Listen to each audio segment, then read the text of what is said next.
Shalom Bapak, Ibu, dan saudara-saudari yang terkasih, jumpa lagi dalam Sikat Sabda Iman Katolik Rabu, Pekan Biasa ke-32, 10 November 2021. Hari ini gereja memperingati Santo Leo Agung, Paus dan Pujangga Gereja. Bacaan hari ini dari Injil Lukas bab 17 ayat 11 sampai 19.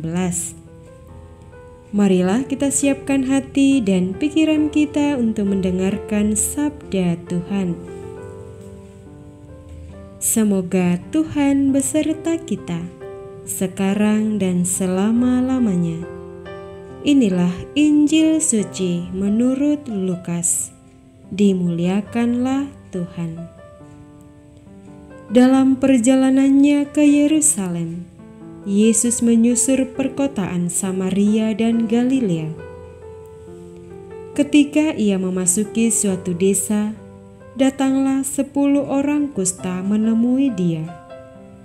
Mereka tinggal berdiri agak jauh dan berteriak, "Yesus, Guru, kasihanilah kami." Yesus lalu memandang mereka dan berkata, "Pergilah, perlihatkanlah dirimu kepada imam." Dan sementara dalam perjalanan, mereka menjadi tahir. Seorang di antara mereka, ketika melihat bahwa dirinya telah sembuh, kembali sambil memuliakan Allah dengan suara nyaring. Lalu tersungkur di depan kaki Yesus dan mengucap syukur kepadanya. Orang itu seorang Samaria. Lalu Yesus berkata, "Bukankah ke-10 orang tadi semuanya telah menjadi tahir? Di manakah yang 9 orang tadi? Tidak adakah di antara mereka yang kembali untuk memuliakan Allah selain orang asing ini?"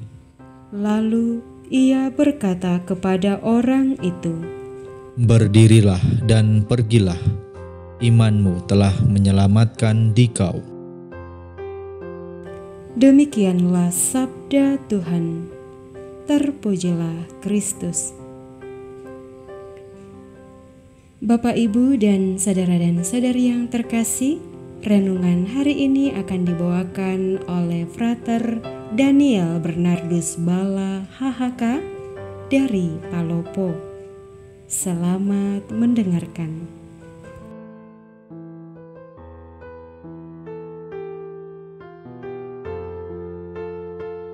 Saudara-saudari yang terkasih dalam Kristus, kita telah mendengar kisah tentang ke-10 orang kusta yang menjadi tahir. Kisah penyembuhan 10 orang kusta yang diceritakan Injil hari ini cukup menarik untuk direnungkan. Penderitaan bersama telah membawa orang Yahudi dan Samaria untuk tinggal bersama-sama. Seandainya mereka bukan penderita kusta, mereka tidak mungkin bisa bersama-sama. Ada kebencian yang mendalam di antara mereka. Orang Yahudi menganggap orang Samaria sebagai noda bagi mereka. Kebencian itu ternyata tidak memisahkan ke-10 orang kusta itu. Saudara-saudari, ada kekuatan yang muncul dalam penderitaan bersama.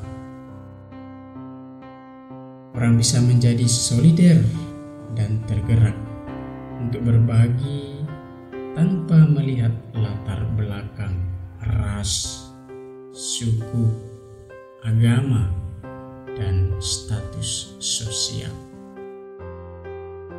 Dari penderitaan pun bisa mendatangkan berkat bagi kebaikan bersama. Inilah pengalaman iman yang pantas kita syukuri. Hal lain yang juga menarik kita renungkan adalah sikap orang Samaria yang memuji Tuhan setelah disembuhkan.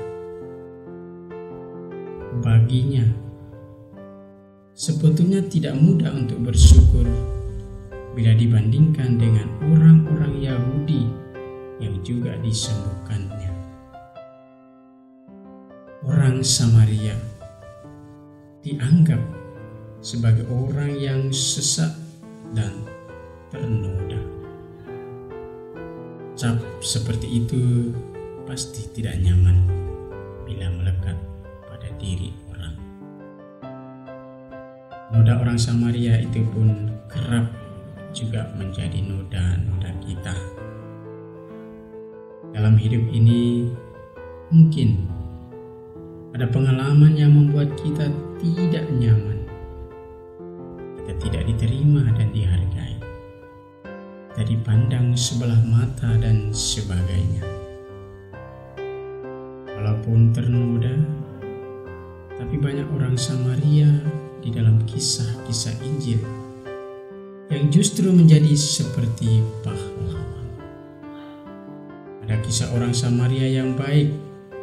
Ada kisah wanita Samaria yang berjumpa dengan Yesus dan percaya, lalu menjadi pemberita. Dan ada satu orang kusta Samaria yang memuji Allah. Hal ini mengingatkan kita bahwa apapun pengalaman hidup kita, selalu masih ada harapan di hadapan Allah.